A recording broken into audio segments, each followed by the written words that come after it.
Control test radio check. Test control loud and clear. How me? Just same. I'm complete through step 9. Cast messages are per the card. Control copies.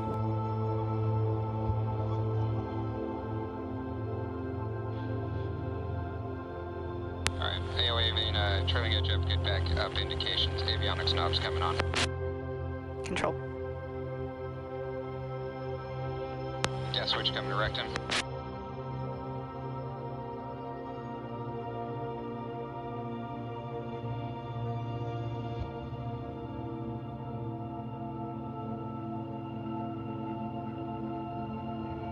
Totalizer set 6.0, bingo set 3.0.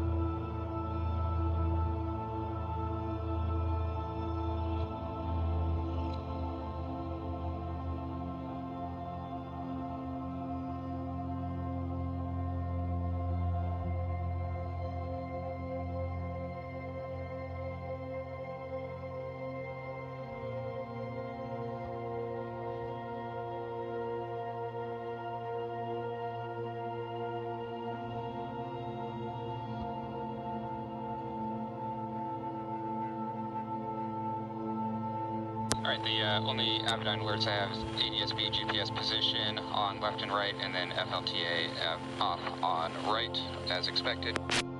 Control.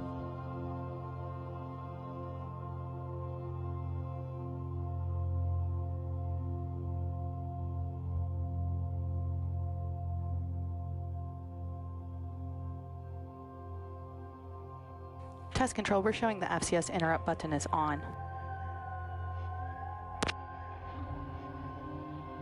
Copy, just tried it again.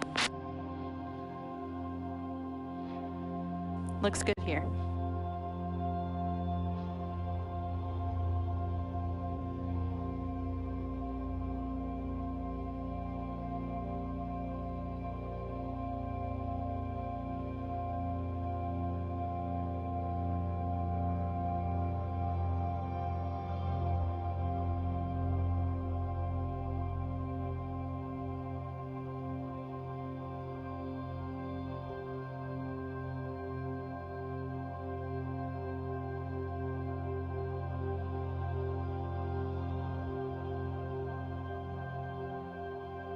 Alright, altimeter set 3005.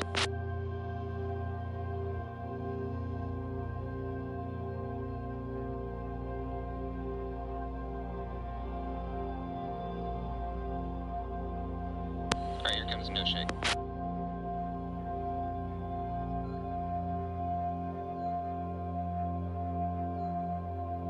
Good alignment.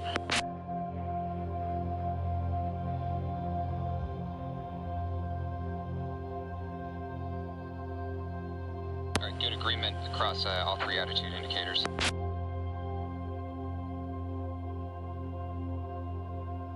Cabin altitude showing 2,600 feet.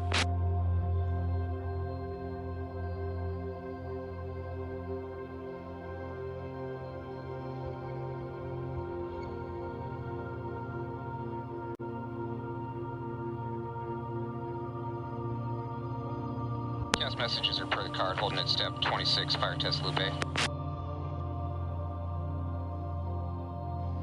Test control, your go, fire test switch loop A. Here comes loop A.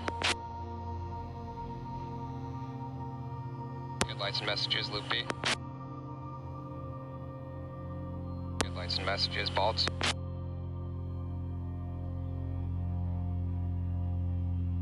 Good lights and messages, lights. Good lights test. Annunciator. Good test. Right areas are clear. Here comes left fire light. Depressed, good extinguishers, undepressed. Center, depressed, good extinguishers, undepressed. Right, depressed, good extinguishers, undepressed.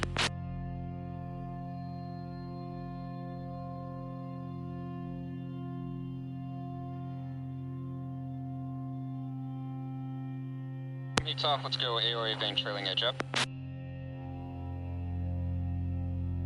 Right, positive alpha, trailing edge down.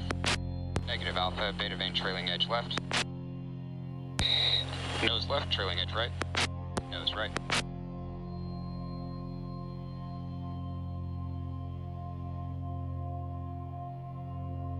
External power is off.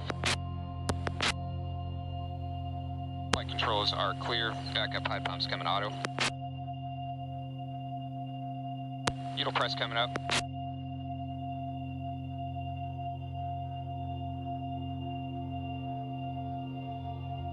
Util low light is out. Cast is clear.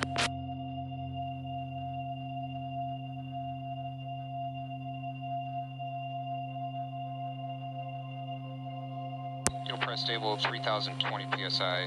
Backup high pump coming on. Here comes flight controls.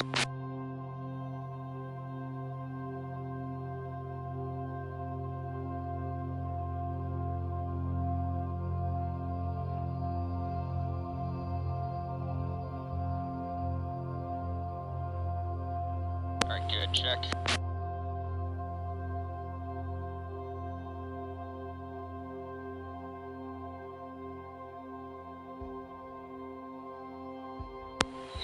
I do not have a gear failed up caution, and I'm holding a step 44 backup high pump. Test control, we're going to hold about 15 seconds here.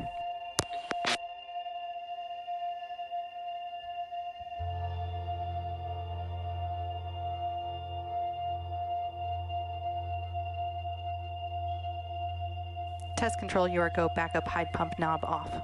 Backup high pump's coming off. External power's coming on.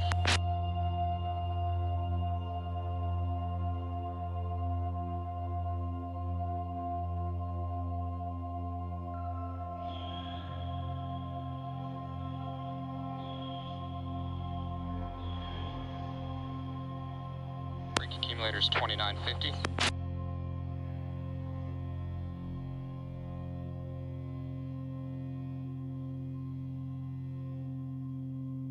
Comes left brake. Good, left brake.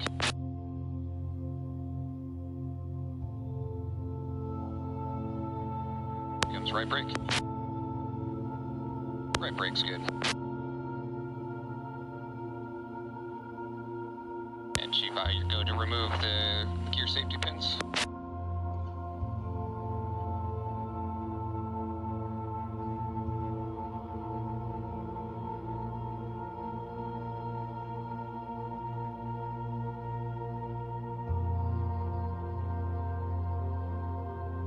Gear safety pins are removed. The fuel supply sec light. Depressed. Good, advisory. Undepressed. Advisory is clear. Fry leak light. Depressed. Good, advisory. DCA in. Back leak lights out. DCB in. And AC3 in. Fry leak. Undepressed. AC1 in. Fry leak lights out. And AC2 in.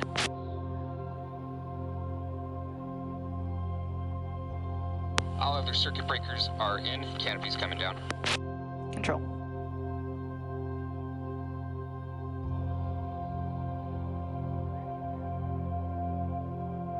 Alright, canopy's down and locked before engine start. Checks complete. Ready for left engine start. Test control, we'd like to do a flutter station check-in. Send it. That's flutter, how do you read? Out and clear. Just saying. Test control, you are go left engine start checklist. Copy, oxygen mask coming on. Alright, I'm on 100% and normal. Good blinker. Arrows and adapter connected. Area is clear. Here comes external air on the left.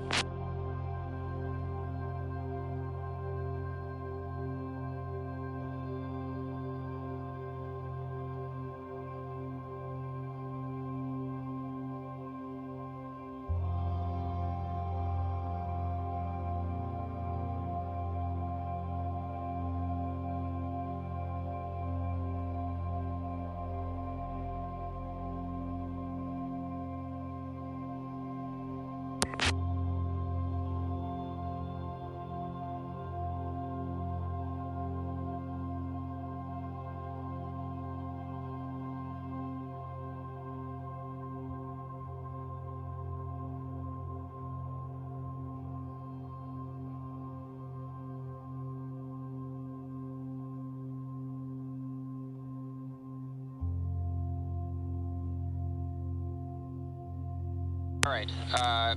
Flight press is stable at 2950 RPM. PSI RPM is stable at 18%. Oil pressure is up, ready for holding at step 8, left engine start.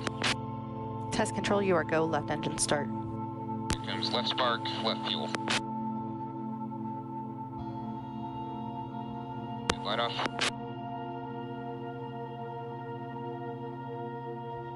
Good start on the left, EGT peak 560, external air is coming out.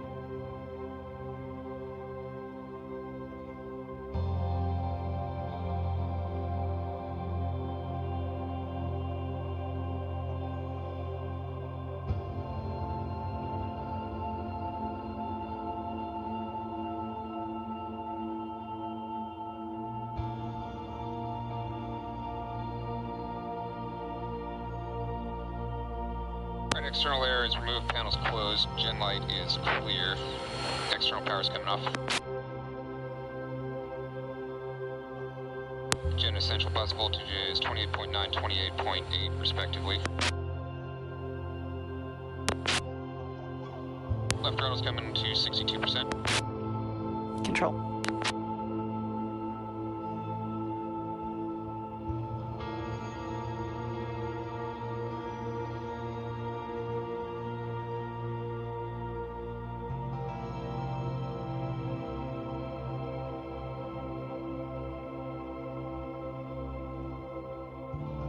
Left throttle's coming to 62%.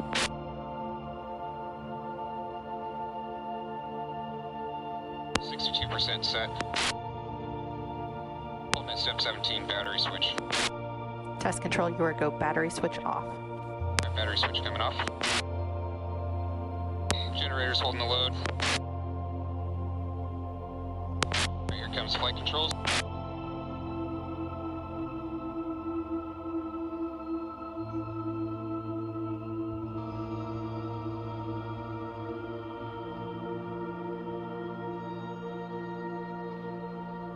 Good flight control check, backup high pump. Auto. Needle press coming up. Needle low lights out. Needle press stable 3000 PSI. Here comes flight controls again.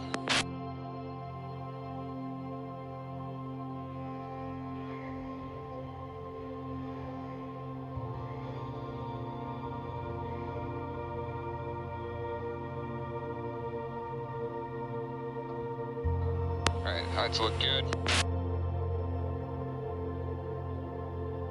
Backup high pump's coming off. Battery switch on, guards down, left throttle's coming to idle. Left engine start checks complete, ready for center engine start.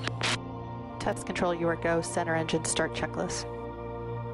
Copy, arrows and adapter connected, center area's clear, here comes external air.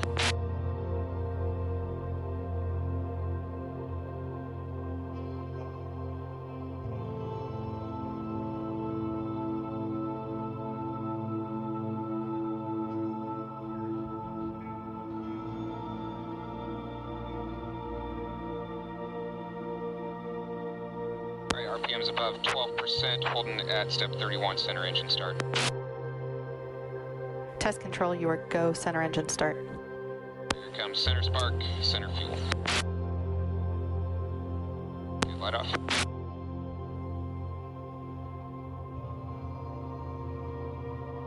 Good start on the center EGT peak 560. External air's coming out.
Arrows and adapter are removed, panels closed. Center engine start checks complete, ready for right engine start. Test control, you are go. Right engine start checklist. Arrows and adapter connected, right area's clear, here comes external air.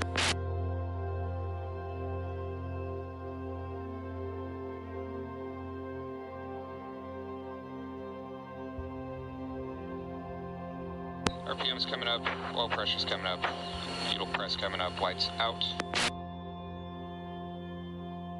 RPM's above 12%, needle press in the band, about 2950 PSI, holding at step 42, right engine start.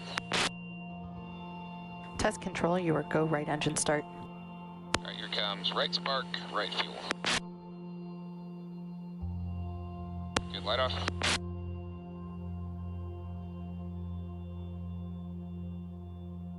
Good start on the right, EGT peaked 610, external air's coming out.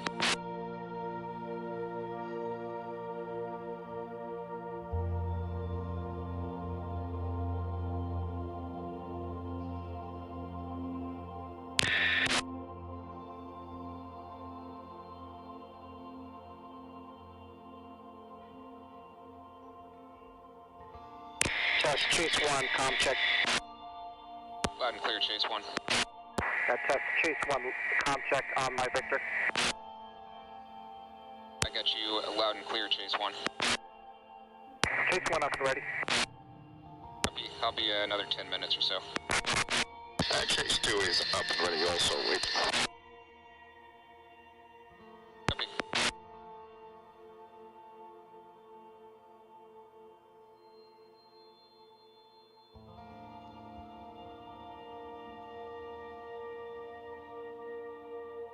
External air is removed, panels closed, backup hide pump, auto, right engine start checks complete, ready for before taxi checks.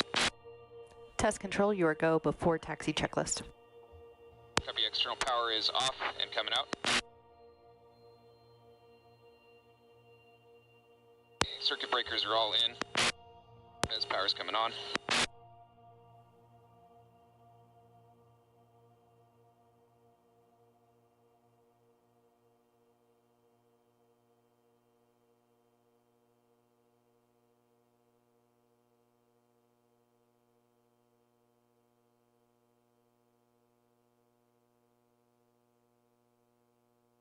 Center throttle's coming to 80%. Control.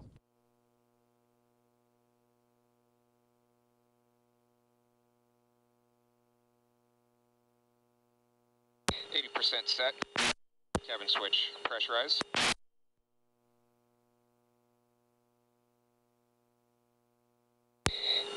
Canopy seal lights out. Air temp knob.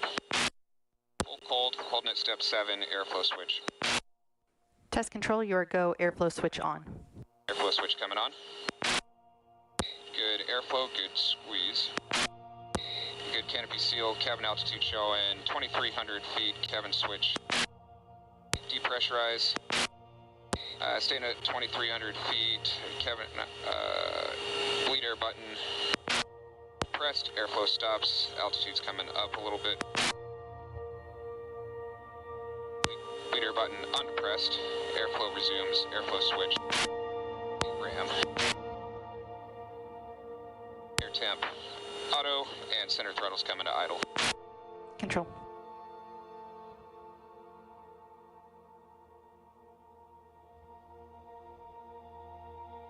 Transfer knob, auto, and dampers are coming on.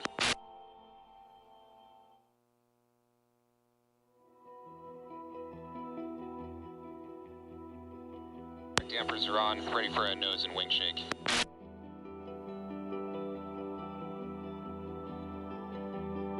Good pitch and yaw.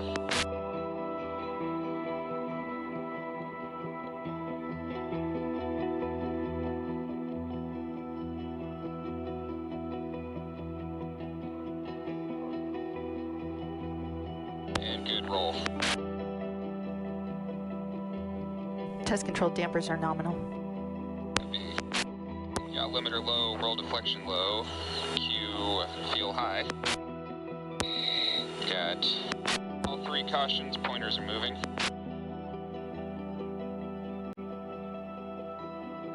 Alright, ready. for a restricted sweep. 6 coming aft. Full aft high force.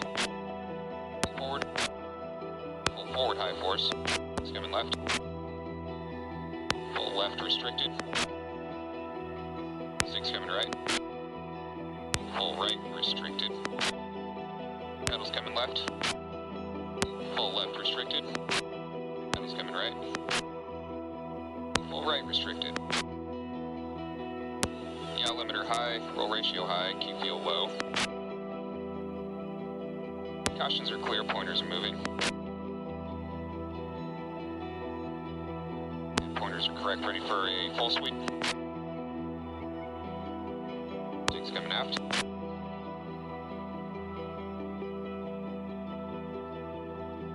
There's full aft full.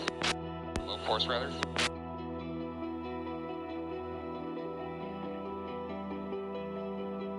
Neutral coming forward. Full forward, low force. 6 coming left.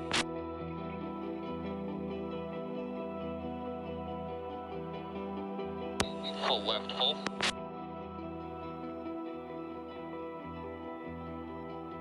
Neutral, 6 coming right.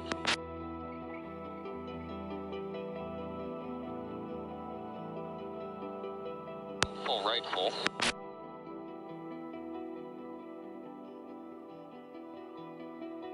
Pedals coming left.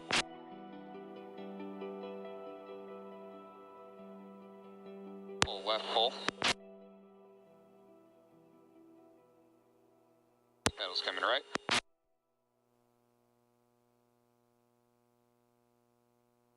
Full right, full. Stick pullers coming out. And release in 3, 2, 1. Mark.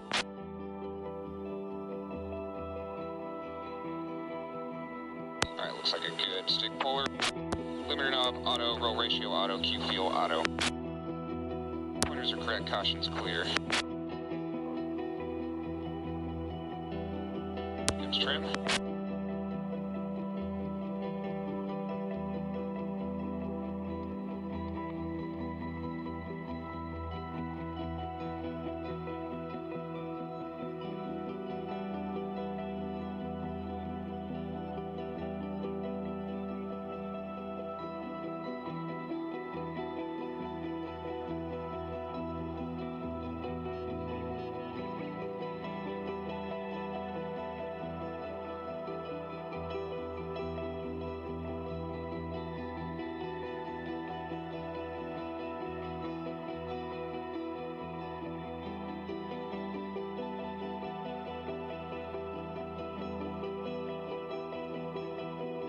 Alright, trim looks good. FCS interrupt.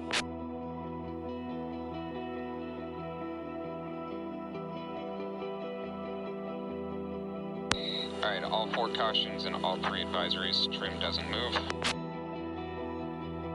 FCS interrupt undepressed. Cautions are clear.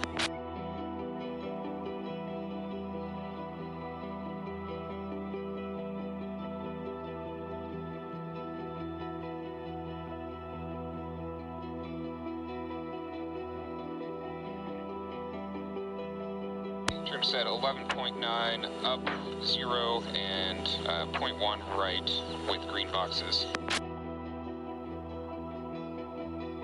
Transfer knob forward commanded, bottom commanded, aft commanded, mid commanded, back to auto with forward commanded.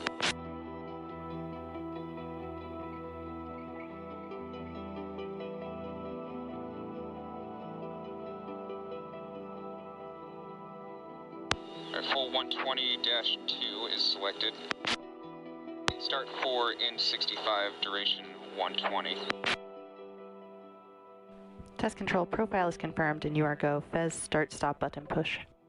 Copy, Fez is armed and brake engage is clear. Here comes the Fez start stop button. Fez is moving. And Fez stopped.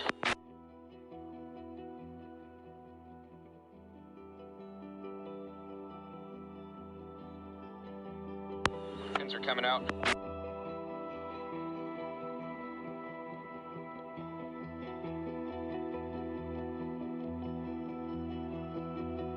CAS inventory is clear, and you're going to remove the Bluetooth headset.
Bluetooth is removed and door is closed. Got a good comm check with Chase 1 and 2. You guys still up? Chase 1's up. Chase 2 is up already. Holding at step 69 shocks. Test control, you are go to remove chocks and for the taxi checklist. Shocks are coming out.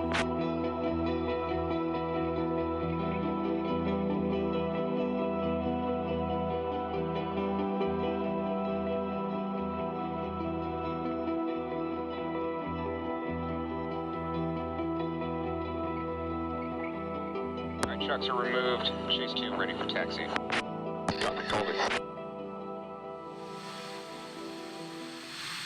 Welcome everyone, wherever you are in the world. Good morning, good afternoon, or good evening. Here we are at the Mojave Air and Spaceport. Thank you so much for joining us. My name's Mike Bannister. I was formerly British Airways Chief Pilot for Concorde, flying supersonic aircraft at Mach 2, twice the speed of sound, for 22 years. And I'm delighted to be here today for Boom Supersonic at this really historic moment when the XB-1 goes faster than the speed of sound for the very first time. It'll be the first civil aircraft to break the sound barrier since Concorde. And I'm joined here today by my good friend Greg Crowland, and also by my other good friend Nick Sharika, who's down on the fence line. But Greg, over to you. Hi, thank you, Mike. Yeah, my name is Greg Crowland. I was Boom's chief engineer for the XB-1 aircraft during much of its design, build, and test phases. So I'm incredibly excited to be here with you today, share some insights about the aircraft and the mission that we're going to perform. And the mission today is a big one. XB-1 is the first independently developed supersonic jet. And today's the day that we're going to go supersonic for the first time on this aircraft. The plan is to accelerate the plane to Mach 1.1, about 10% faster than the speed of sound. I'm now going to throw it down to Nick Sharika, down at the fence line, to see the aircraft.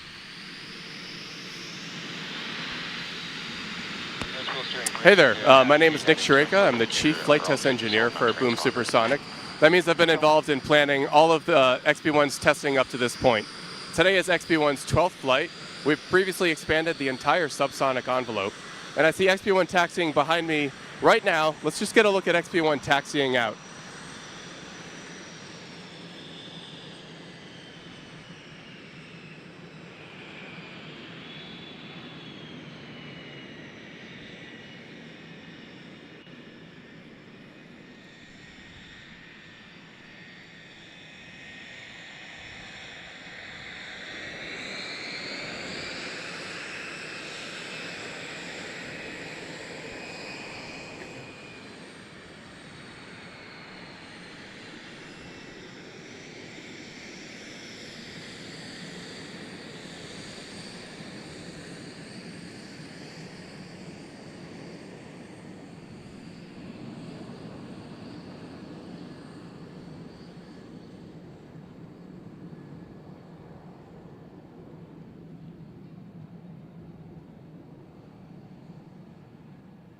fucking 0111. They are, Greg. Doesn't she look gorgeous taxiing out? Jets complete. Yeah, absolutely. I want to point out here that so today in the airplane we have Tristan Geppetto Brandenburg. He's a former naval test pilot. Obviously was an operational pilot for a long period of time. Has a tremendous amount of experience flying both fast jets and doing flight test programs. This is an extremely, I would just say, this is an extremely specialized position and requires, very specific set of skills that he has. He's being joined by 2 chase planes today. We've got a Mirage F1 that is being flown by AJ Face McFarland. Face is the call sign there. And then we also have a Northrop T-38 that's also out there being flown by Matteo Brambilla, who goes by call sign Wiper. Those 2 planes are in accompanying XB-1 along the majority of the flight and serve a number of functions. But you can see them here, all 3 of them in line, heading down to the whole chort. And what's going through the pilot's mind as they taxi out? Well, of course, especially today, an exciting day, the human instincts, that excitement, responsibility, a bit of nervousness, but a pilot places all of those at the back of their mind. It is all about safety, the mission, the test objectives, and that big team behind us being very precise, patient, and professional. Nick, can you tell us all about those chase planes that you can see down there? Yeah, sure. So as Greg alluded to, the first aircraft there is a Mirage F1, and that's serving the role of primary safety chase today. What that role is just an airborne set of eyes and additional situational awareness to the test team. The pilot, Geppetto, he can offload tasks to the chase aircraft like managing the airspace and talking to air traffic control so that he can stay focused on the mission and the test points that we'll be executing today. The T-38 is serving another role as photo chase today, and if technology plays with us very well, then we'll have some really gorgeous shots of this whole mission live. As we're listening to the control room and the pilot chatter, there's a lot of communication going on between the pilot, Geppetto, and the control room back here at base. And what's all that about? What are they talking about at this stage, and what's the role of the control room during the flight? Well, flight test really is a team sport, Mike. We've got, of course, Geppetto in the cockpit serving the critical role of test pilot, but also in the control room, we're joined by 25 engineers, and it's their job to review countless amounts of telemetered signals that are beamed from XB-1 live down to the ground. These are what we call safety critical parameters. So as we're expanding the envelope, there's just too much workload for any one pilot to perform in the cockpit alone. And so the control room serves as an extension of the airplane. And all those 25 highly talented engineers reviewing data live and making an assessment that everything is going according to the plan. Leading the control room today is Erin Young. She's serving as the test conductor, and it's her job to kind of filter and aggregate all of that input from the various disciplined engineers in the control room, and she'll be in direct communication with Geppetto throughout the entire mission. Jeff Mabry is serving as our test director today, and his role really is that of coordinating external assets and external support for the mission. Of course, it's not like an airliner that can just taxi out and wait for clearance and line up and off you go. There's a whole raft of checks still to be taken and undertaken before XB-1 can get airborne. And they're going through that process right now. That shot you saw a few moments ago of the control room looks a little bit like a NASA control room back in the day with lots and lots of people sitting at their desks. And every one of those individuals and every one of the XB-1 team here has a no vote if they're not comfortable with something that's going on. They certainly speak up. It's a total team game, and that even extends out to being out on the runway. We'll have some ground crew out at the holding point. So Nick, tell us what the role is of the ground crew when they're out at the holding point there with XB-1. Right, so you saw a lot about how they readied the aircraft before taxiing out, and so the team on the ramp today is being led by Kurt Alger, the crew chief, and they were just eyes on the outside of the airplane as Geppetto performed his startup checks. Now, at this point, they're doing what they call last chance checks. They're at the threshold of the runway, and the team will just do a once-over of the aircraft. They'll do things like inspect the tires to make sure we didn't pick up any rocks or nails or anything like that as we taxi it out. They're just doing a final survey of the aircraft before Geppetto takes XB-1 onto the runway. And of course, that's normal for ground test and test flight. And we could see that crew chief now walking up towards the airplane. Following the taxi, we'll taxi into position and do some engine run-ups. So, Greg, you're familiar with all of this. How does it look like it's going? Right now, I mean, it looks like it's going incredibly smoothly. You see there Kurt Alger going around again, getting those final checks on the panels and on the aircraft there. Supporting him is Eddie O'Hare. Checks are complete. And we're just getting Before takeoff checks. just confirmation Test there. control, you are go before takeoff checklist. Yep, so everything we do is Warning, caution lights, cast messages are all clear. Canopy is down to lock panels, pull forward. Oxygen's on, 100% normal, masks on. Dampers are on, fuel systems are auto. Here comes controls. So what are we hearing here, Greg? I want to make sure we're leaving space here to hear what's going on, but everything we do is per a checklist. So from the moment the pilot got into the airplane, Controls feel good, heights look good. what we're going through now is per a checklist. It is, you know, standard for every pilot, whether you're a private pilot all the way up to commercial or test pilots. Trim, I'm showing 12.1 up, 0.1 left, and 0.2 or 0.1 right on the rudder, all in the green boxes. And what that is those are the trim. Anti-skids auto, backup high pump auto, transfer knobs auto, FLVS selected, fuel pro. And what those are the trim settings we heard there. Everything's in the green boxes, making sure that all the control surfaces are in the correct positions for takeoff. You can see at the back end of the airplane there, the horizontal tail is deflected, slightly trailing edge up. That's about 12 degrees trailing edge up is the position for the takeoff trim setting for XB-1. So we just go through all these checks, make sure the airplane is appropriately configured for the mission that we're about to undertake here. And again, he gets the support from the ground team. They have the visual on the exterior, making sure that, yes, the trailing edge up indication that we have external, it matches what the pilot is seeing internally as well. As Nick was saying, going over, checking the instruments, checking the tires, etc. He was being supported by Eddie O'Hare, who was out in front. When there is someone underneath the aircraft, the pilot has to go hands up, meaning they don't want to inadvertently move throttles or the controls. That would endanger the person who's underneath the aircraft. So they keep a visual line of sight with another individual. Now, in this case, I believe it was Eddie O'Hare, who was pointing out to the pilot where Kurt was underneath the aircraft as he was inspecting, the components there.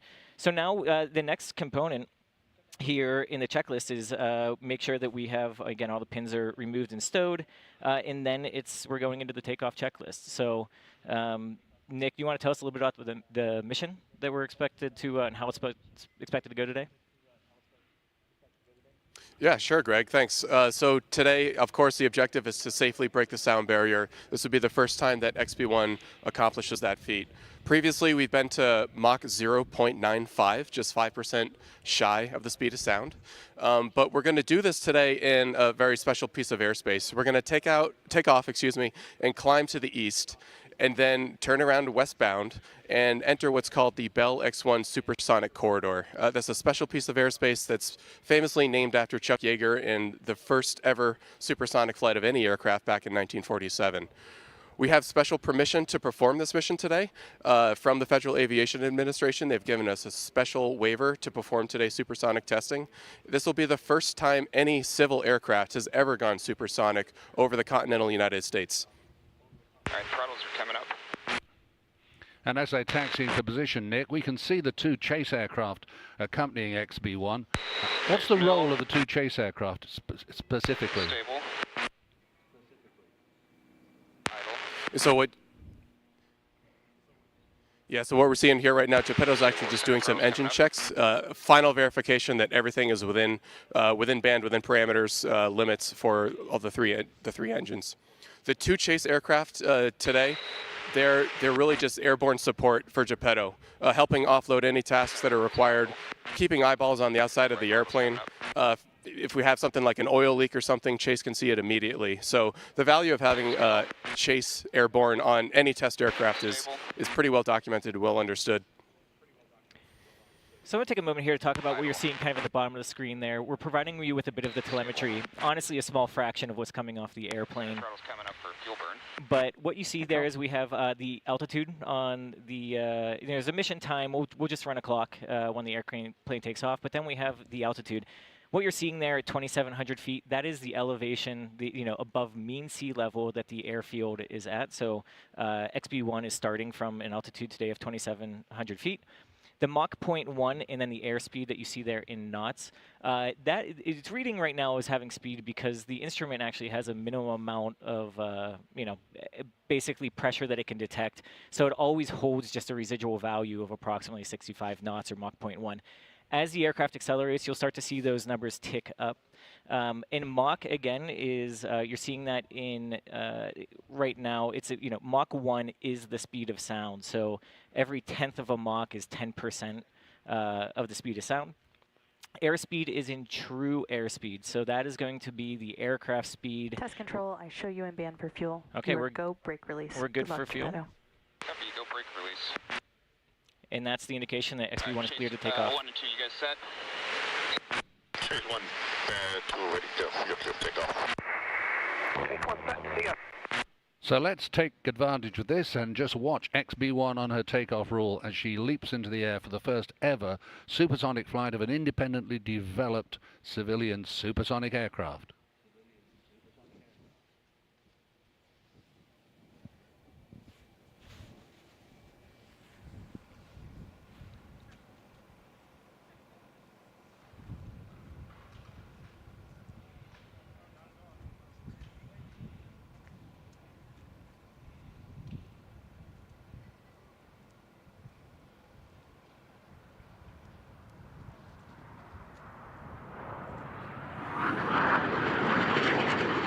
And she's airborne.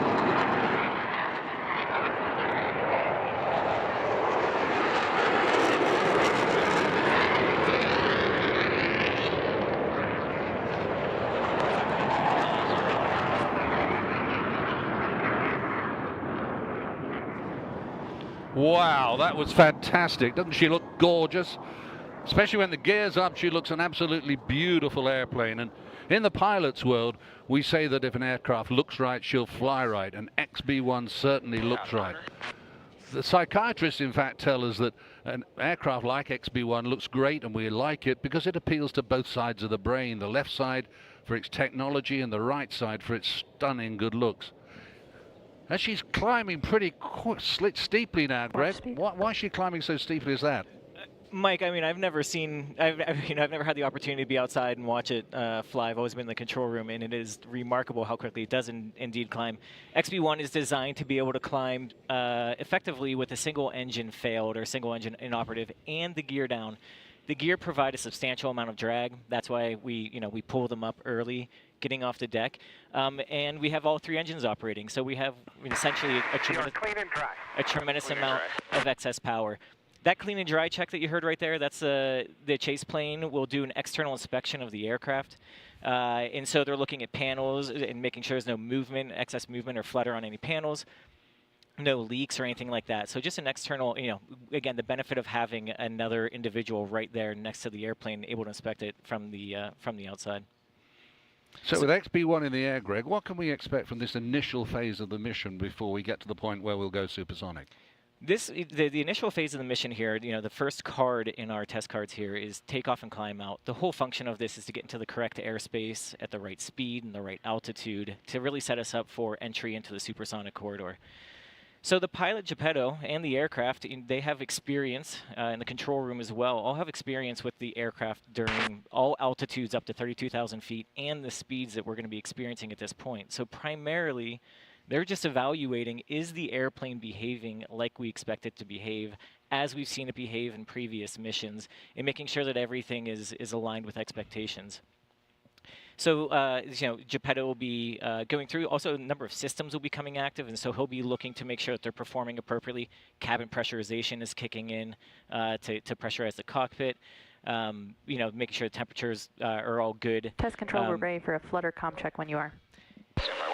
And so, and then things like fuel transfer kicking in, making sure there's a number of devices on the flight control system that augment how the flight controls behave.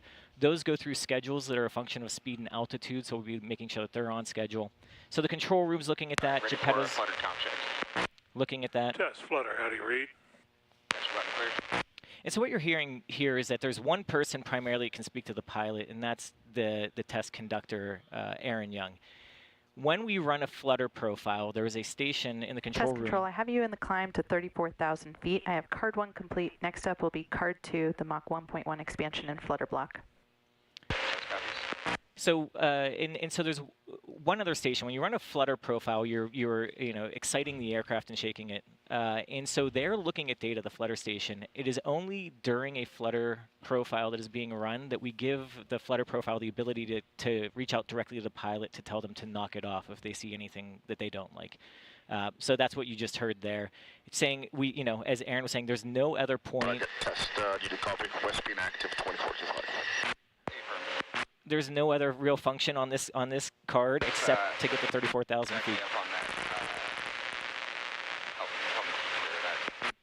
As you get, we're getting some fantastic shots here, and we can see now as XB-1 is climbing up through 22,000 feet, Mach 0.79, 79% of the speed of sound, which is around about the cruise speed of a conventional airliner, 477 knots. That's true airspeed, of course. So the figure in the middle is the really key one today, 0.81, 81% of the speed of sound. So Greg, tell us a little bit more about what it actually means to go supersonic. What does breaking the sound barrier, why is it so challenging to an aircraft? Yeah, the sound barrier is a real thing. It's not just some flowery language to describe, this moment of going faster than the speed of sound. As an aircraft flies subsonically, say 30%, 40%, 70% of the speed of sound, the drag characteristics or the resistance of the air that the airplane has to fly through is very predictable. And in the 1940s, as airplanes were kind of getting faster and faster, fighters were going into dives, chasing other aircraft and whatnot, they started to notice this phenomenon where the drag would pick up substantially as they were kind of approaching these higher Mach numbers, 0.8, 0.85, 0.9. And essentially what's happening is that as an airplane flies through the air, it is displacing air, it is manipulating the air, and there are areas as the air kind of transitions along from nose to tail where air is being squeezed or compressed and slowed down, and areas where it's being expanded and sped up. And what will happen is that in some of those areas where it's being expanded and sped up, even though the airplane's flying lower than the speed of sound, you can have local areas of supersonic airflow. When you have supersonic airflow and it slows back down, there's a shock wave that forms behind it, and it's what happens. It's the effect of this shock wave. Control test. You want to verify the test profile? Test control ready. The presence. 120-2, start 4 and 65, duration 120. So it's the presence of these shock waves confirmed. and the effect that they have on the air and the airflow over the aircraft that actually creates this rapid rise in drag. And so as an aircraft is accelerating, say from Mach 0.85 to greater than the speed of sound, as you can imagine, more and more air starts to go supersonic. The shock waves are shifting on the aircraft. And even if you are going faster than the speed of sound, you can still have local areas that are slower than the speed of sound, like, the compressed at higher pressure areas. And so it's not only until you get kind of well beyond the speed of sound, Mach 10% above the speed of sound is what we're targeting today, when you can get some more fully developed supersonic flow across the aircraft, things clean up, there's less shock waves across the aircraft, and as a result, the drag starts to reduce on the backside of the sound barrier. One more thing to mention here, or a couple more things to mention here actually, is that as those, as you're speeding up, those shock waves are moving across the aircraft.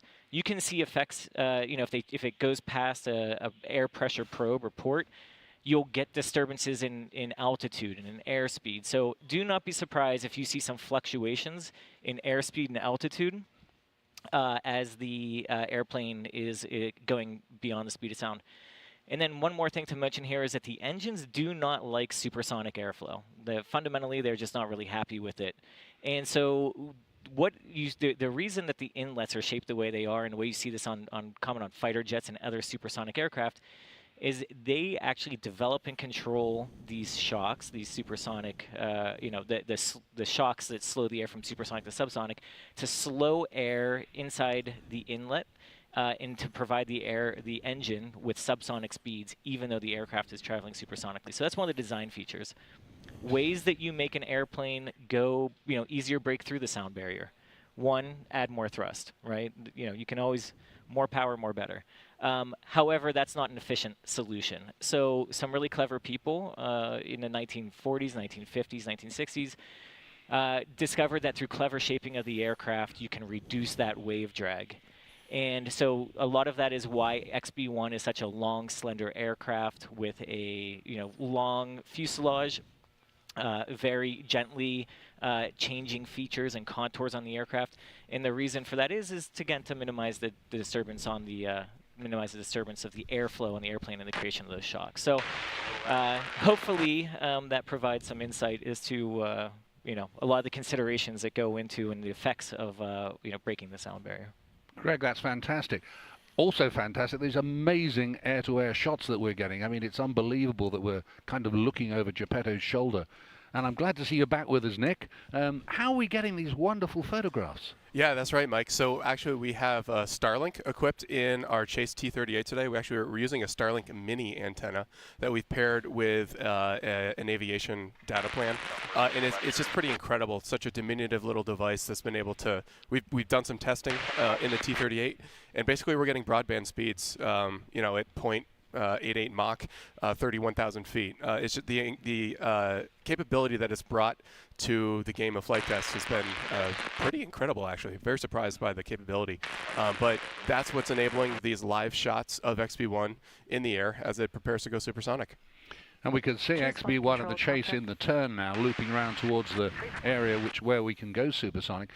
And XB-1 is a phenomenally high-performing aircraft, and yet it kind of feels that she's not climbing up at full power, which is absolutely the case because she can outperform the Chase aircraft.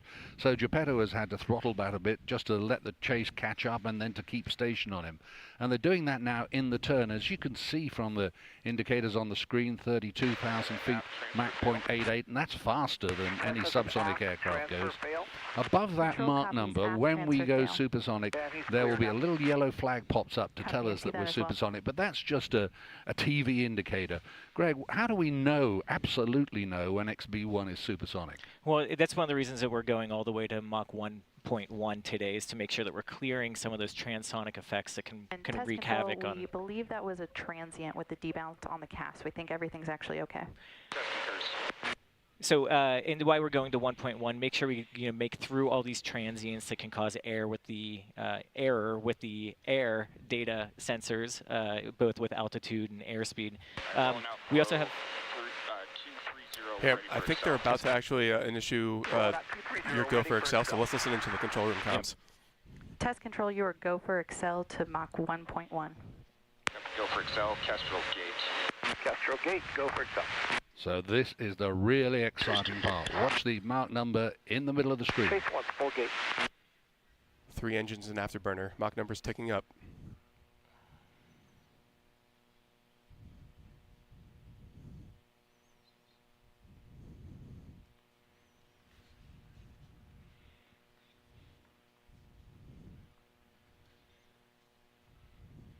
There we are.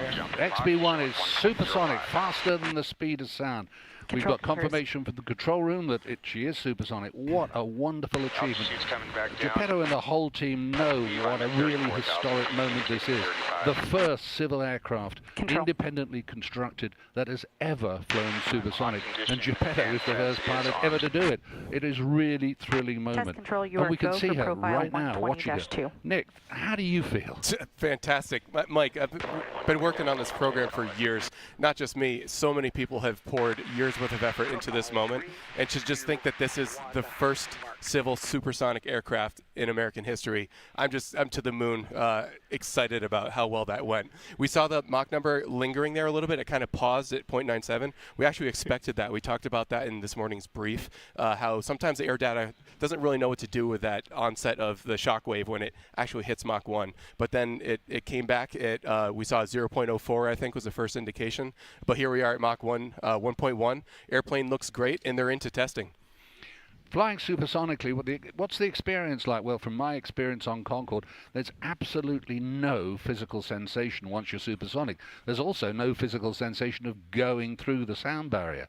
When a plane's traveling at faster than the speed of sound, and today it's up around about 770 miles per hour, you really don't realize it. And yet, today, for instance, XB-1 is traveling so quickly that a distance like that between, say, San Diego and Los Angeles could be covered in just a mere 10 minutes. She's actually flying faster than the Earth rotates. She's going so quickly that the sun is going literally backwards in the sky. It's quite an amazing experience, and yet that's the really clever thing that the aviation engineers succeed in doing, to make the experience so that an aircraft can do all of this while the passengers are just sitting in comfort, and even sometimes they have to put indicators in the cabin to make sure that the customers do know that the aircraft is flying supersonically. So Nick, I mean, tell us a little bit more about what's going on for this stage of the testing. Yeah, it looks like we're just kind of flying straight and level, but I can tell you there's a flurry of activity happening in the control room right now. The flutter engineers, we just activated what we call the flutter excitation system, and the loads and dynamics team within the control room are looking at the data about how the aircraft structure, when it's vibrated, how it interacts with the airflow on condition supersonic Mach 1.1. So they're actively monitoring that we call it aeroservoelasticity, is the dynamic of the aircraft structure. That's what they're focused on. As soon as that flutter test is complete, we're going to enter a phase that we call a flying qualities, handling qualities block, and that's evaluating how XB-1 is to fly. The flying qualities portion relates to the hands-off behavior of the aircraft. Geppetto will actually disturb the airplane and roll, pitch, and yaw, and then he'll get actively in the loop for the handling qualities block and test what it's like to maneuver. Yeah, I'll just say right now we've decelerated back from the speed of sound, and the reason I believe that is for airspace considerations, which we only have a limited amount of airspace to work with here, which kind of limits how much testing we can get done on any one pass. So the team will look at some data here and evaluate and see if we want to make another pass to get into those handling qualities evaluations. Of course, that's one of the issues, that is a very limited piece of airspace available to us, and the aircraft is traveling so quickly, it's quite normal for it to have an issue with going outside the airspace. And of course, Geppetto is fully aware of that, and so he's monitoring where he is and making real-time decisions about how to control the speed of the aircraft to remain within the airspace. So we're not quite sure yet whether we're going to do another acceleration, but the aircraft has gone supersonic, and she was supersonic for just under 4 minutes. Greg, I saw your face when we went through the sound barrier. You must be absolutely thrilled. I mean, I can't be more excited. Obviously, you know, the mission's not over yet. The real moment of relief and excitement happens when the airplane gets back on the ground. But as Nick said, we've been working on this for a real long time, and we've thought about this moment. This moment has been a motivator for us for years now, and you know, it's just, these are one of those kind of like once, twice, kind of in a career moments. If you're lucky, you get these opportunities, and just incredibly thankful that, you know, that we've had the team that we've had and been able to accomplish the things, you know, that got us to this point. And, you know, I can see now that we're still at 34,000 feet. We're in the turn. We're heading back to the east, so I anticipate we're going to accelerate again. To get some more data here would be my anticipation, as we discussed in the brief this morning. So let's watch listen that to the control clock room number. there. Yep. So kind of two for the price of one, really. Two supersonic flights for the price of one. And just to see the team, they're absolutely thrilled, we can see here. I've got to go to the right side for sun. And there we are, supersonic again. Knock it off, knock it off, knock it off. Just going through the sound barrier, pop up to Mach 1.1, and then she'll probably come back down to route back towards the west and back towards home by routing over Edwards Air Force Base and then back to Mojave Sea Air and Spaceport. So Nick, she's come back down through back to subsonic speeds. What happens next? Yeah, so this was a contingency that we talked about this morning. If we weren't able to get all of those test points done in one supersonic run, we were planning on doing a second one to try to capture all that data that we would like to capture on condition supersonic. So I think that's what they just executed there to get those last test points.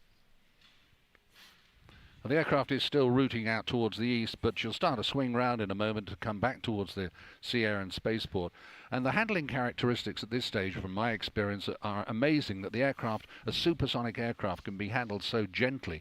You probably didn't see any movement on the aircraft when we were going through all those tests, because they are minute movements. I mean, we talk about making tests on the aircraft's handling qualities, but they really are small movements that Geppetto is making, aren't they, Greg? Yeah, and I do want to acknowledge that we did hear a knock it off call from the test conductor. That is not an uncommon call that you hear during the flight test program.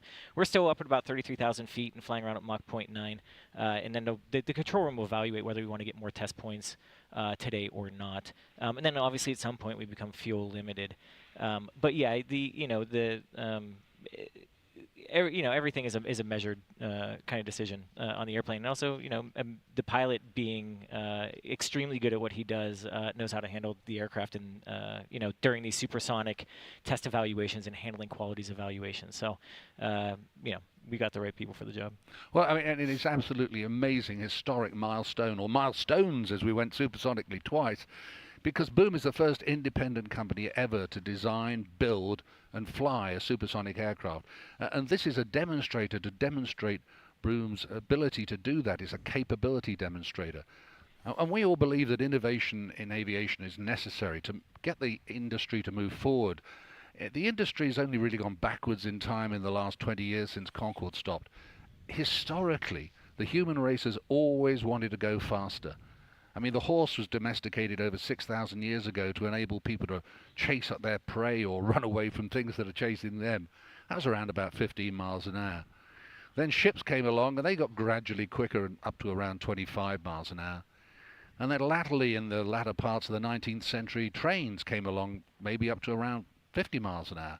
In the early part of the 20th, cars could go up to 70 miles an hour, and then aircraft came along a little bit later than that. Initially 100 miles an hour, then the jet took it up to 400, then jet airliners to 650, and now we have supersonic aircraft that will be the forerunner for the Overture supersonic airliner that will be going up to Mach 1.7, twice as fast as a conventional airplane. That's the vision of Boom, and that's the objective of all of this activity, and I'm absolutely thrilled to see a civil aircraft flying supersonically once more. Greg, it's incredible to see this milestone after working on it for 8 years. I know how involved you are in the program. Really, how does it feel now to see the airplane turning and starting to route back towards Mojave? Again, just fantastic. Like I said before, the mission's not over until the airplane's safely on the ground, but this is such a huge step, building the first civil supersonic jet, right here in America.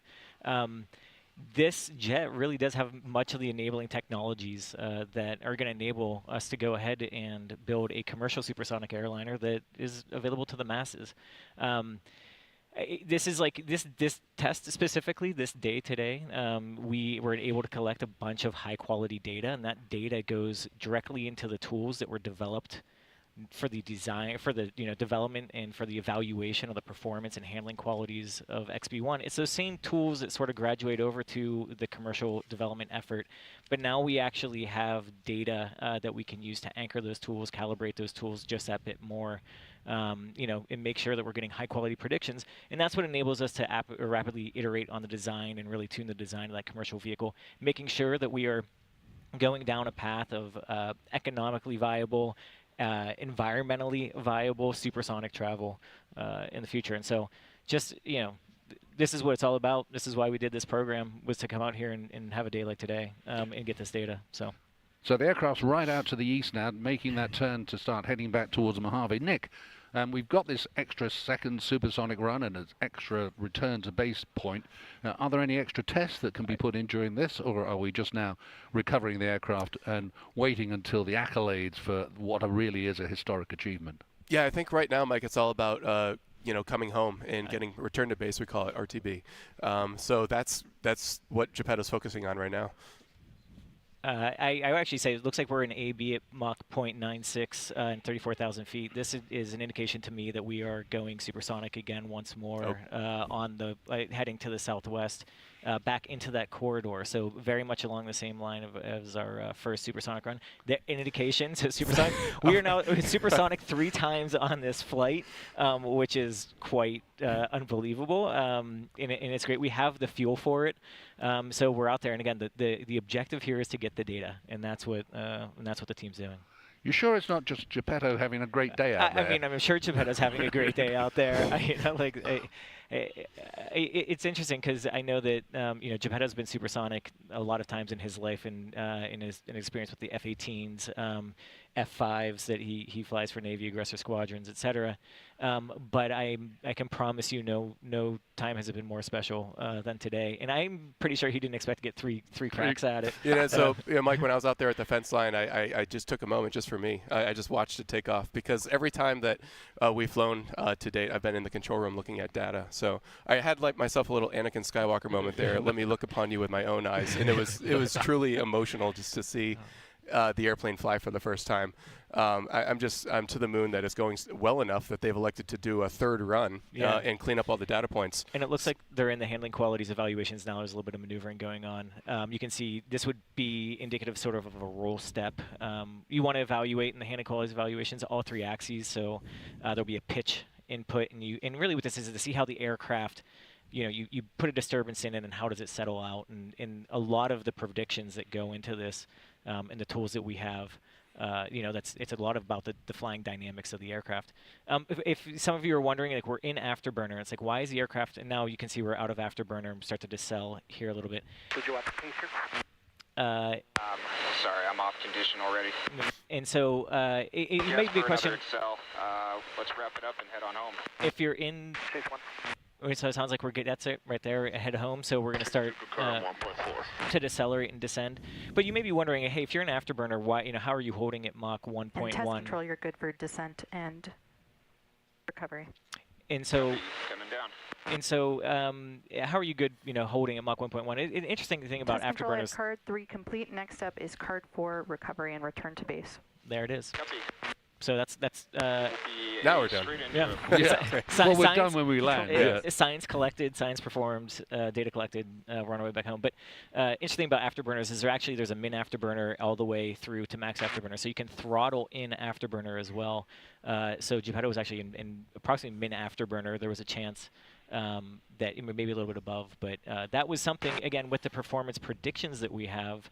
You're not really sure until you get there how much, where you are going to be with that thrust demand for the engines to hold condition. So we're going to descend. We descend quickly. When Geppetto was climbing out, the airplane was climbing at more than a mile of vertical altitude per minute. So it was somewhere between, about 5,500 feet per minute to all the way to 7,000 feet per minute in the climb out. He's going to descend pretty rapidly, too. So they come down pretty quick. Give me a couple, Jeff, please. I'm idle ports. And so, and again, it's about asking if we're going to Mojave or managing airspace. So. Yeah, and Greg, actually, we've seen on earlier test flights, if you remember, XB-1 actually outclimbed a T-38. Yeah. XB-1 had its gear down. The T-38 had its gear up, and XB-1 outclimbed it. Yeah. So XB-1 is a performant airplane, and it's just been the highlight of my career to participate in this flight test program. It's such a cool aircraft. Yeah. And of course, that's why I consider it Geppetto throttled back a bit on the climb so the other two aircraft could keep up with him. Absolutely. That's not an issue going down, of course.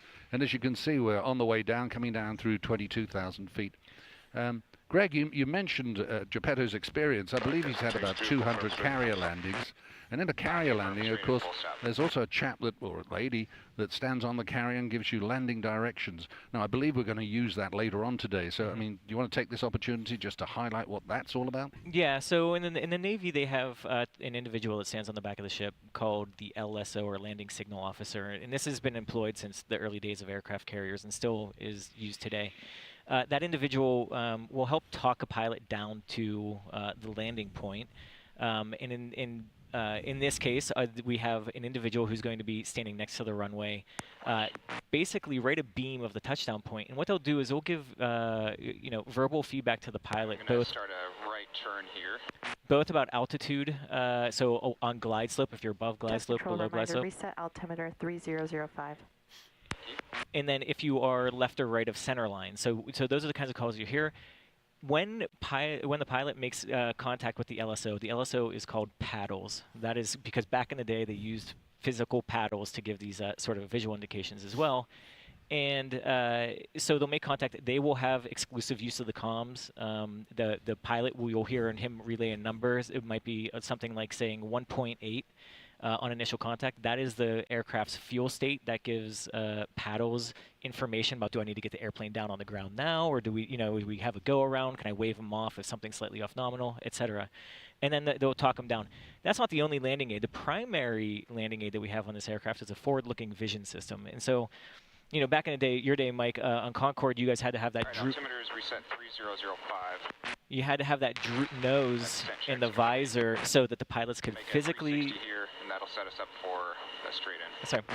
So if we could physically see the runway, and have visual contact with the runway, because you know, XB-1, much like the Concorde, when flying on approach at slow speeds, they're very nose high, even though they're descending. So that nose is sort of in the way and blocks the runway. So we actually have 2 cameras on the nose gear. So when the gear come down, the pilot will have the use of these cameras. The cameras are purely redundant. So if there's any, you know, we have an issue, if there was a, you know, in the way off chance that we ever had a bird strike, if one of them hit a camera, we'd have a second camera there that the pilot could utilize. And so basically, if Geppetto on approach could see through the airplane, he would naturally be looking down through his multifunction display, and that's where the camera displays. And so he is actually flying on a video screen. We expect a fuel low momentarily. Continue. And that is one of the that is one of the technologies that will carry over to the Overture aircraft as well. Cuts out a lot of weight, a lot of complexity, with, you know, having a giant mechanism just to move a nose. Now we have high resolution displays and small cameras. So of 170. Thanks, Greg. Nick, we just heard the control saying we had a fuel low warning. What exactly does that mean? Yeah, so that's just an indication that he's on the last remaining fuel tank. So there are 5 fuel tanks in XB-1, and this is expected. This is par for the course. But he's on his main tank, which is the largest tank in XB-1 and holds the most amount of fuel. He's burned the peripheral tanks, and this is the tank that we typically land on. We like to be on that main tank with approximately less than 2,000 pounds of fuel for landing. XB-1 can land heavier than that, but it's just it's more load on the gear. More energy gets put into the brakes when we land heavy. So it looks as if we're at the sweet spot actually for landing. So we're actually managing the flight to ensure that we don't land with too much fuel. That's right. Yeah. Okay. And you'll see when XB-1's on final approach just how nose up she is. Of course, there's also the conventional instrument landing system that'll help Geppetto, but what's going through his mind right now, I wonder? Well, I kind of guess he won't be thinking too much about the excitement of 3 supersonic dashes. He will be later. He'll be concentrating now on getting the aircraft lined up on the center line on the correct descent path. Now, you can see from the digits in front of you, we're just going down through 6,000 feet, bearing in mind that Mojave is 2,800 feet up. So we're really just about 3,000 feet above the ground, slowing right down into final approach speeds. And of course, accompanied still by the 2 aircraft accompanying the chase aircraft, and that's what's giving these wonderful pictures. And I guess it won't be long until we see the gear coming down. Standby gear. Here it comes. There it is. 3, 2, 1, mark. So that's the mark for Geppetto to select the undercarriage down. Here she comes.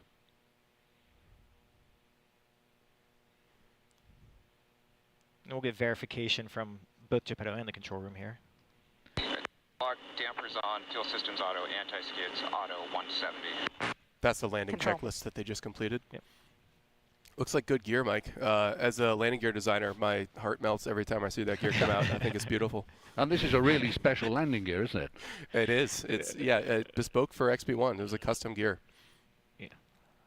It's So we're probably about a 6 mile from landing now. I would expect that LSO to take over the comms here momentarily, and that'll be exciting to listen to. So let's listen into the LSO comms. Yeah, I just want to mention we have 2 LSOs who have supported us on this mission.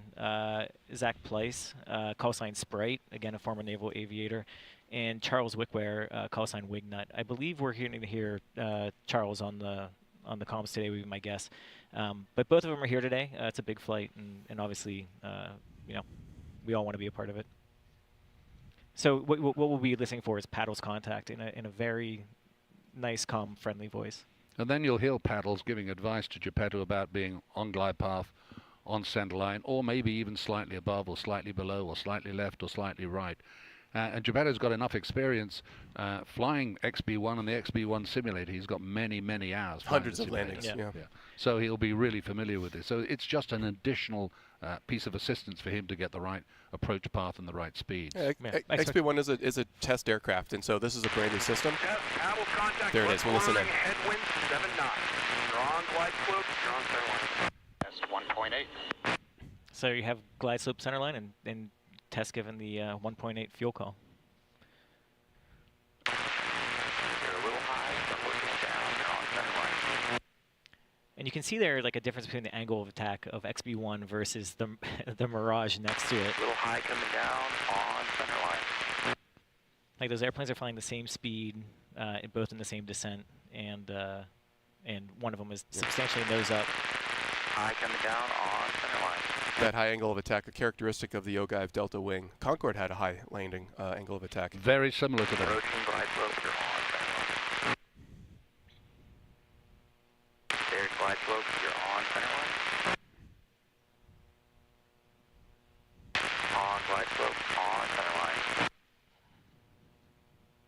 On glide slope, on center line, 50 feet. On center line, 40. On center line, 30. 20, 10, 5, 3. And she's down right on the numbers. Absolutely beautiful. Right on the numbers, right on the center line. And I'm going to turn around and watch her roll out down the runway. What a beautiful sight, and what a really successful day. Good brakes. Awesome. Getting a little bit of a flyby from the T-38 and the Mirage F1. And so XB-1, yeah, we'll continue the rollout down the runway here. You heard the good brakes call, which always gives Nick a bit of relief, being the brakes guy at one point in time. But Geppetto will take it really easy. He'll roll it down the runway and just let the speed bleed. But we do have to clear the runway because we have 2 other aircraft to recover here. Both of the chase planes expect to be landing here. And of course, things aren't over yet. Although we're landed, there's still quite a bit to do, isn't there? That's right. And so we heard the call out there briefly before Geppetto was getting configured for the landing of approach speed of 170. We actually update that. Given the weight of the aircraft, there's a different speed that we land at, and so the control room will back Geppetto up on that. I mean, he greased it on. Geppetto has made it look easy every single time he's landed. This is his 11th landing.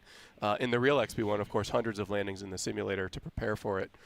So Geppetto's going to roll to the end of the runway, and he's going to turn left onto taxiway Alpha and come back, and he should actually park right behind us here at this desk, maybe about 5 minutes from now or so.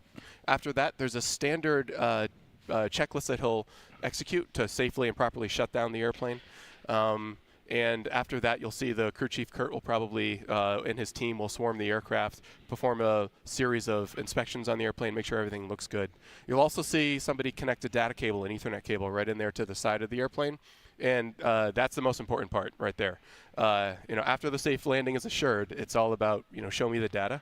We just collected some really valuable data, and I can't wait to get my hands on that data. The entire control room team is going to spend several days poring over the data that we collected here during today's flight, and they're going to be checking the actual performance that was demonstrated against what our models predicted and how we expected it to fly. And it's really the confirmation of our tools that enabled us to predict the performance of a supersonic airplane, validated against actual flight test data.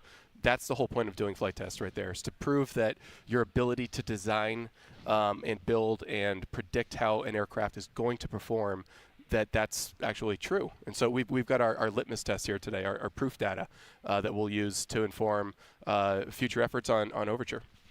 And of course, in the airline world, after you've landed, it's important to get to the terminal as quickly as possible, get your customers disembarked. You don't want to be wasting time, but it's not quite like that today, is it, Greg? No. I mean, for a start, we've got to get down to a minimum fuel, but there are other things that need to be done. Yeah, and so we choose to get down to a minimum fuel. It makes it easier on the maintainers. It makes it easier to turn the airplane around. But yeah, again, like we said, we go through this checklist just like we do prior to flight and in the pre-flight and even in flight. There is an after-landing checklist, and as Nick said, it's just about making sure the airplane is properly configured so we can do the things that we need to do and really get this airplane turned around in short order for our next mission, which hopefully will be if we don't see anything that needs to be rectified or adjusted on the airplane, we can expect maybe a next mission in the next 10 days or so. Nick, do you have any more information on that? Yeah, so this is not planned to be XB-1's last flight. We've got another flight coming up where we'll go supersonic again, and that might happen as shortly as about a week from now or so. And we're planning something special on that flight as well, too. We've demonstrated that XB-1 can be safely operated at supersonic speed. Our data review process will confirm that after we've checked everything. And then what we're actually planning to do is to get some really spectacular imagery of an aircraft in supersonic flight. The details will be announced on that pretty soon, but what we're looking to do is actually capture some special type of photography called Schlieren imagery, and that allows us to actually visualize the shock waves that are coming off of XB-1 while it's supersonic. That's what's in store for our next flight. And you can see the video pictures of XB-1 taxiing in, and we can hear her here. Yep. And shortly we'll be able to see her coming in, and here she comes. Let's just watch XB-1 taxiing in.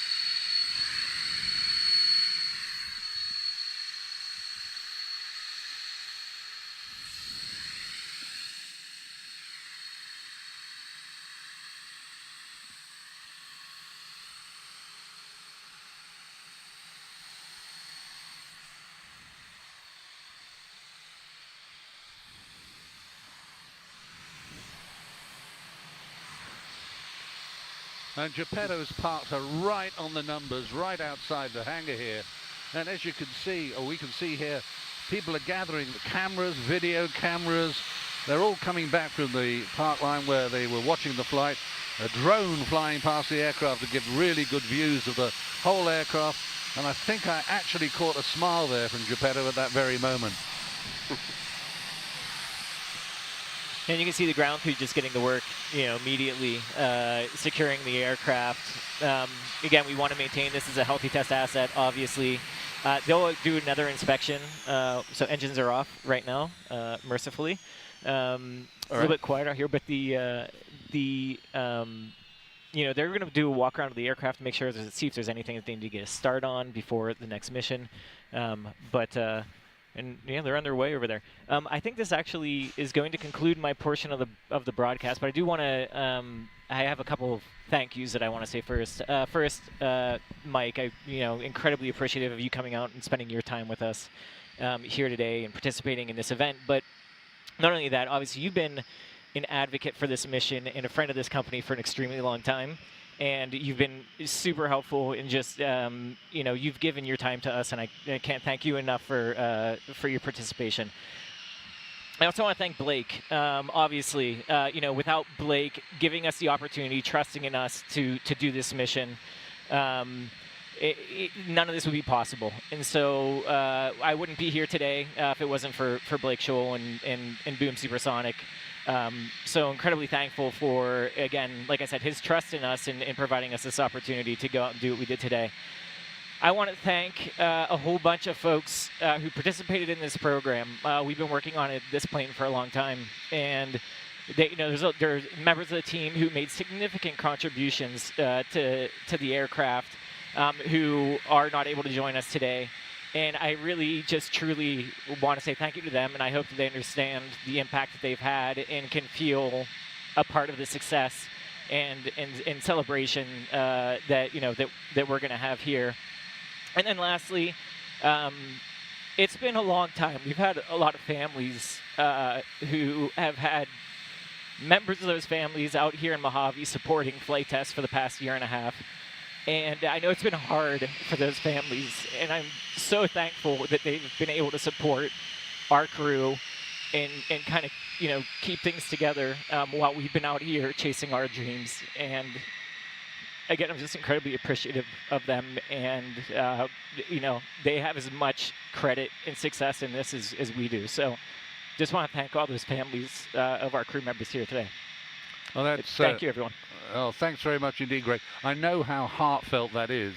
I'm just being here for a few days this week, seeing the bonding between the teams and how really proud you are and how really proud they all are of what's been achieved today. It is a wonderful team achievement and a great pathway to Overture aircraft. Overture, the planned supersonic airliner of the future.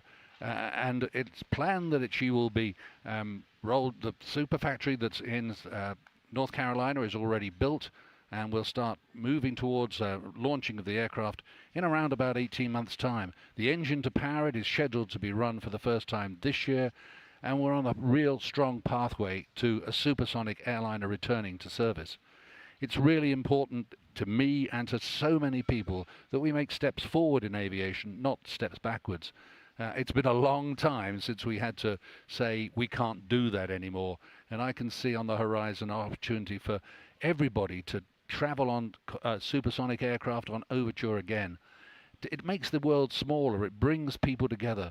It halves flight times. New York to Paris in just under 4 hours. London to Washington, 4 hours and, well, instead of 8.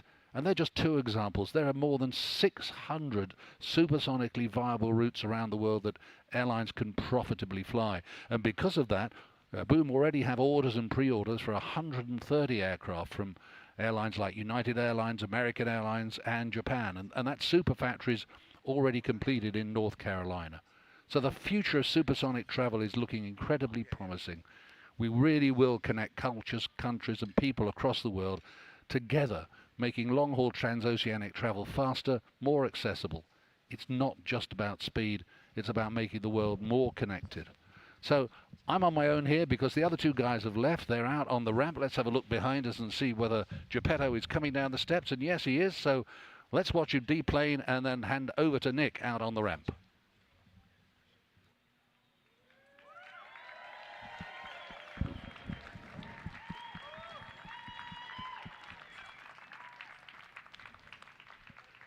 And there's that moment. I don't know if you can hear me on the mic, but Geppetto just stepped out of the cockpit, getting that hero shot there, coming down the ramp. And our CEO, Blake Scholl, is about to meet Geppetto and shake hands after a successful mission.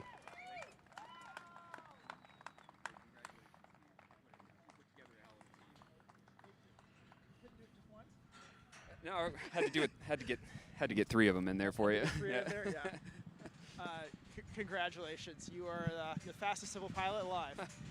Well, thanks, Blake. Thanks for putting together this incredible team who built an incredible aircraft. She was real happy supersonic, and that's the best. That's the best she's ever flown was supersonic. Awesome. Well, congratulations and well done. Thank you. Thank you.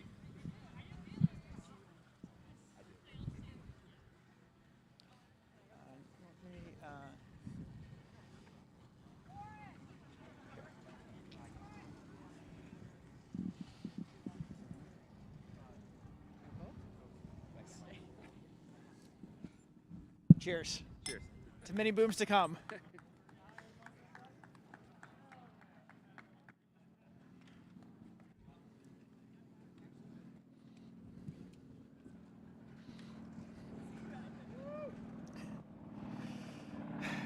So,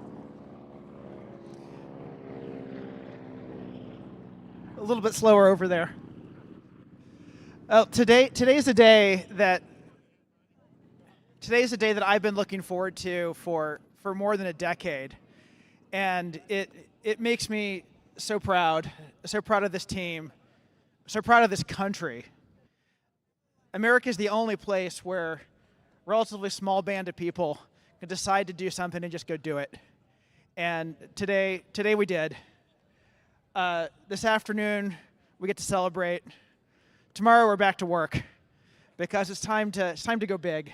It's time to take this little airplane made out of airliner technology and scale it up. It's time to bring supersonic flight back. It's time to bring it back for all of us. It's time to bring it back in a mainstream way. And we're not going to stop. We're not going to stop until everyone can benefit from this. From the president to every family, until we make the world a smaller place, to bring humanity closer together. Let's make America boom again. Thank you very much.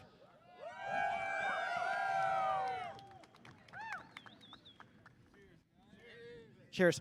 Please join me in thanking the remarkably small group of men and women that have been working tirelessly to make this happen. There are many, many days along the way where reasonable people who cared less would have given up. Many days where there were problems we didn't know how we'd get our way through. But we kept going, and that's why we're here today. And we're going to keep going, and that's how we get there tomorrow. And I would like to give just a special thanks to Geppetto.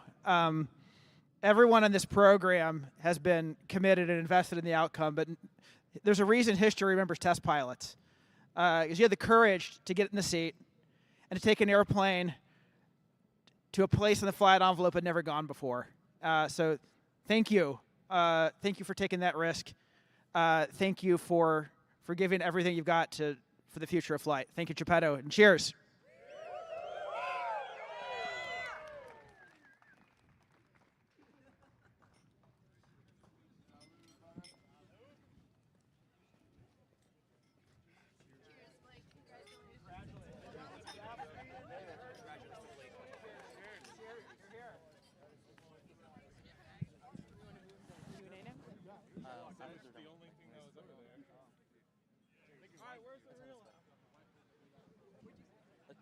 You want to head this way? Are you ready? Yeah, we should, right? Yeah. All right, where is Mike?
Thanks for being here.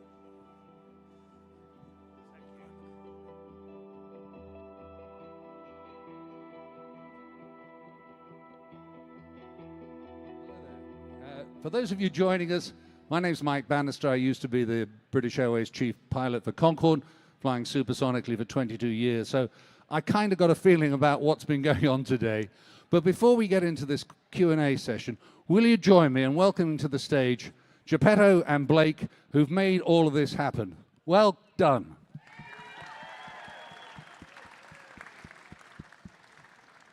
Fantastic, guys. Up here with me, Blake Scholl, the founder and CEO of Boom Supersonic, and Geppetto, who flew the aircraft today. So the dead simple question to start off with, Geppetto, is how do you feel? Well, not sure my brain's fully caught up with me yet. I think it might still be flying supersonic. A little bit shaky, just excited to be here and grateful to be a part of this team. And you enjoyed it so much you had 3 goes. Yeah, that was a contingency that we had briefed. If we didn't get everything we needed on one supersonic run, then we briefed that we'd be able to turn around and do it again. So I don't think anyone in the control room was surprised. It wasn't exactly the plan, but it was a backup plan. And Blake, this has been your brainchild. It's been your baby for the last 10 or more years. How does it feel to see this coming to fruition right now, right here? It's a little surreal, if I'm being honest. I think it's still sinking in. There were so many days on the road to today where it wasn't obvious that we would get here, and here we are. And I just feel really proud, feel really grateful, and I feel really determined that we're going to keep doing this until supersonic flight's way less exciting because it's just the normal way we fly. Geppetto, back to you. When I was in amongst the crowd just now, one of the people out there asked me, how does it feel to fly supersonic? So how does it feel to fly supersonically 3 times in one go? Well, it's always exciting. There's something special about going faster than the speed of sound. I'm sure you remember your first time going supersonic, right? It was probably in an airplane that had done it before. Yeah, so so was mine. But I remember that feeling like as I was getting ready to push the throttles up for the first time in an F-18 Super Hornet, and like it felt like I was climbing up a roller coaster. Like I know I'm going to be okay. Like my brain knows I'm going to be okay, but am I really going to be okay? Is everything really going to be okay? So push the throttles up, and then you see the Mach number finally tick over to Mach 1, and you're like, well, is that it? Is that really all there is to it? Today was a little bit different than that. This was the first time that the airplane had never done it before, and certainly our models and our data had indicated that it was going to be safe, it was going to be predictable, and it was going to be easy. But you don't really know until you push the throttles up and you go for it. Today I was pleasantly surprised that it was actually safe and easy and predictable. I'm sorry, I was not surprised that it was safe. There was no doubt in my mind that was going to be the case, but it was smooth, it was predictable, and it felt great. If I remember what you said yesterday, you said you were more nervous about the press conference than the flight. 100%, yes. Quite rightly. I was very jealous thinking of you flying the aircraft because it was absolutely fantastic. But to put it in context, we talk about the first supersonic flight of XB-1, but Geppetto is the first pilot ever to fly an independently developed civilian aircraft supersonically. This just has never happened before. Well, thank you, Mike. If I could just point out that this isn't my milestone. This is the team's milestone. Like everyone at the company, Blake having the courage to actually make this happen, to put yourself out there and start a company with this seemingly impossible goal. But everyone from Jordan Rosas, who kept us fed and happy, and Steve Graziano, who installed all the rivets. And especially even Doc Shoemaker, who built this incredible culture of safety and flight test. This is everyone's milestone. I was just lucky to be the one to push the throttles up. I've been lucky enough to be close to Boom for some time now. One thing that strikes me, Blake, is your ability to gather around you all the right people, the key real experts in every field. Tell us something about that, how you do it, and how you've got this sensational team working for you and with you.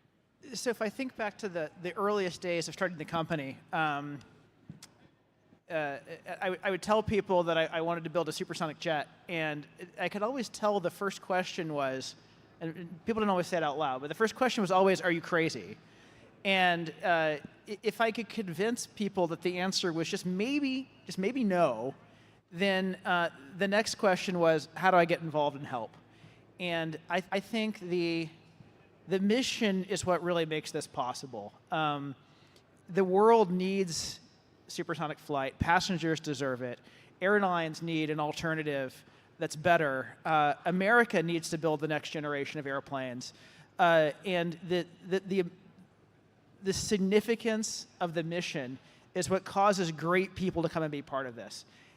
Whether it's the Geppetto and Doc, who flew the airplane for the first time, to the engineers that designed it, the technicians that put it together, the investors that did what their peers said was crazy and backed us, to the airlines like United, who put a deposit down before we'd even flown XB-1, and American and Japan Airlines, who was the first airline to back us. And why? It's because everybody wants supersonic flight. And it's not easy, but it is possible. And if we gather just the very best people in the world, we can do it. And of course, there have been so many naysayers who say it can't be done. But you guys have proved, and your team have proved today, that it can be done. So, Geppetto, when you're flying the airplane, how much goes through your mind about how this really is a step forward to the future, to the next big step forward with Overture? Is this part of your consideration? While I'm flying the airplane, certainly not. This is flight test. You know, there's too much going on. I'm just very focused on what the airplane is telling me. Working with the control room, like am I doing what I'm supposed to be doing? Managing the fuel, managing the airspace, and just making sure that we have a successful event. None of that's going through my head during while we're flying. But after you've flown, I guess you think about it. We were talking earlier on the broadcast about this is not the last flight of XB-1. What are the plans for the next flight, Geppetto? Well, we're planning on flying it one more time, and the next flight obviously will be supersonic. And we're working with NASA on something that I'm pretty excited about, which should hopefully produce some pretty exciting imagery. And Blake, the next steps for Boom Supersonic. Tell us a little bit more about Overture in the detail and Symphony, the engine. Yeah, well, it's what we have that's so special in XB-1 is a supersonic jet made out of airliner technology. And I think one of the things that surprises people the most is we really didn't invent anything. This is really 20-year-old 787 level technology deployed in service of a different goal. And we started out with kind of a sketch of Overture. We didn't even know it was called Overture yet. And the one thing we knew for certain is we didn't have it quite right, and we didn't know everything we needed to know to pull it off. So we shrank down to 1/3 scale, and we said, let's go build design, build, fly, and learn, and then take all those learnings and turn our attention back to the big airplane that we all get to fly on, and that's what Overture is. And so after next week's final flight of XB-1, our attention goes back on that Overture airplane, and so we will be advancing that. You know, where we are today, it's just about time to quote unquote break the engineer's pencils, meaning we have a design that accomplishes what we need to accomplish, and it's ready, we're going to go take it into production. So the next things we get to look forward to, the Symphony engine, and that's our engine that powers Overture. It is the first purpose-built engine for civilian supersonic flight. Concorde, of course, had a military engine that was sort of adapted. This is brand new engine, not a brand new kind of engine, but a brand new engine. The first prototype of that will run later this year, and we're about 18 months away from starting to physically build the first Overture. And our goal is to roll it off the line in about 3 years and put it in the skies in about 4. Fantastic. It's in the skies in about 4 years, ladies and gentlemen, to see a wonderful Symphony aircraft taking to the skies. And Geppetto, are you looking forward to that moment? Yeah, very much. Like XB-1 was the proof that we could do it. We've proven we can do it, but this doesn't change anyone's life. The Overture is going to make the world more accessible. It's going to make connections that wouldn't otherwise be possible. And so that's what I'm really excited about, and getting that aircraft into service so we can achieve our ultimate goal of making the world dramatically more accessible. Let's get back to talking pilot things. I mean, put your mind back to flying the airplane today. You've got a lot of experience. Tell us about XB-1 compared to the other aircraft that you've flown. I think maybe the best way to explain this to some of my Navy buddies is this is the closest thing to flying off the boat that there is to flying off the boat. And what I mean by that is once it gets off the ground, it's easy. It's getting it back on the ground that's the challenge.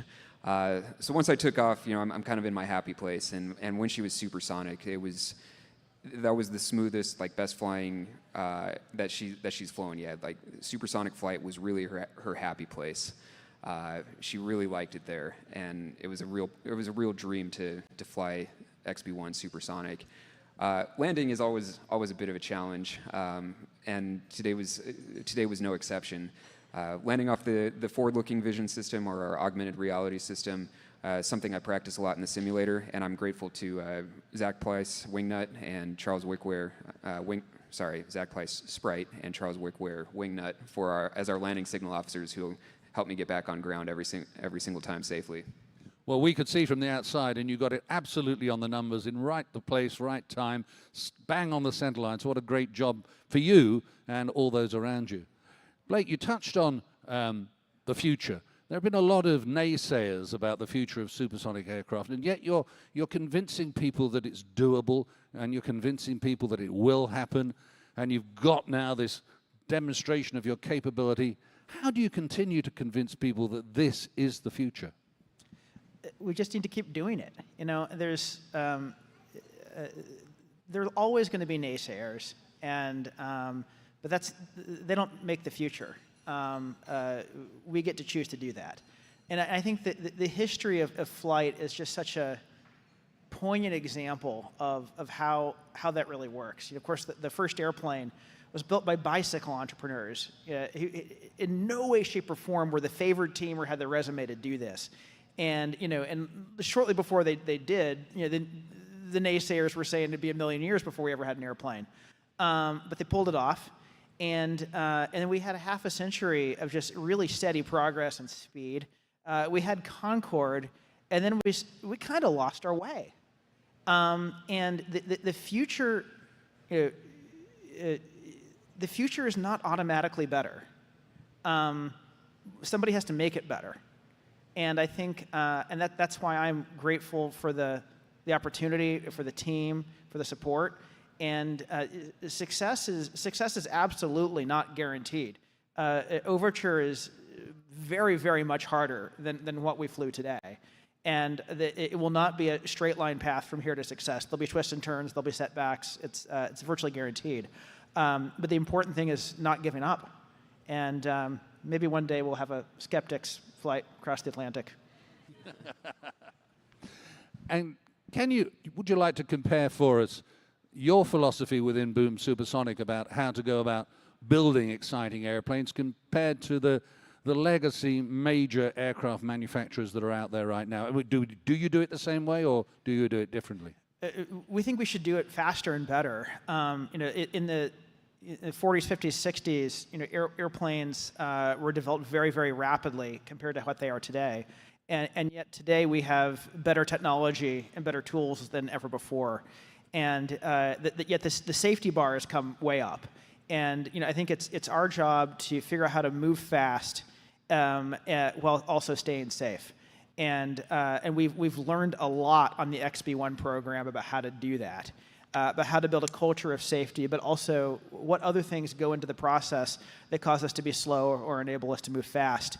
And it's easy to look at XB-1 and see a beautiful airplane. I look at it and I see a lot of lessons learned, not just the technology of the airplane, but how we went about it.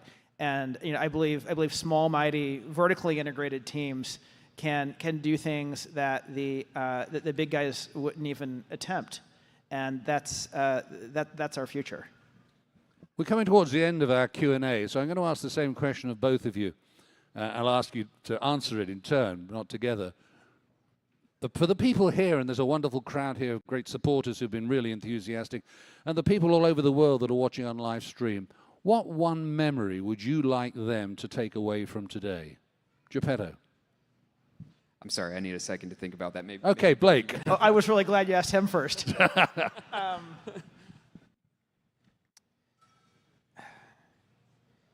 I don't know if it's about today exactly for me.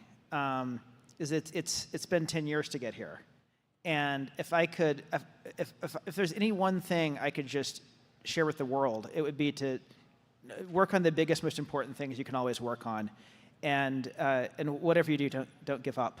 And if you do that, then you get to have days like today. Thanks. Geppetto?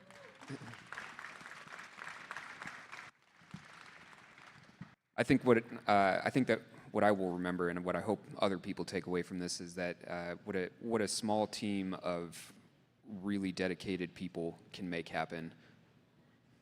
Fantastic. Ladies and gentlemen, Geppetto and Blake.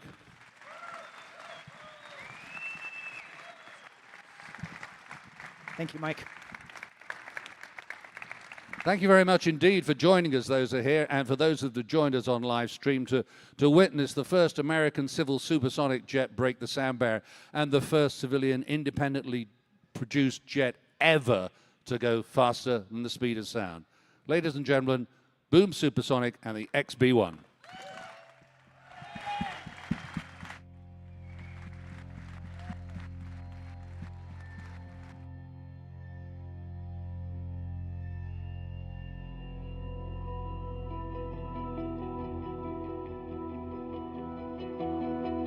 Thanks very much, everyone. That's really kind of you. Appreciate it. We signed out of our live webcast.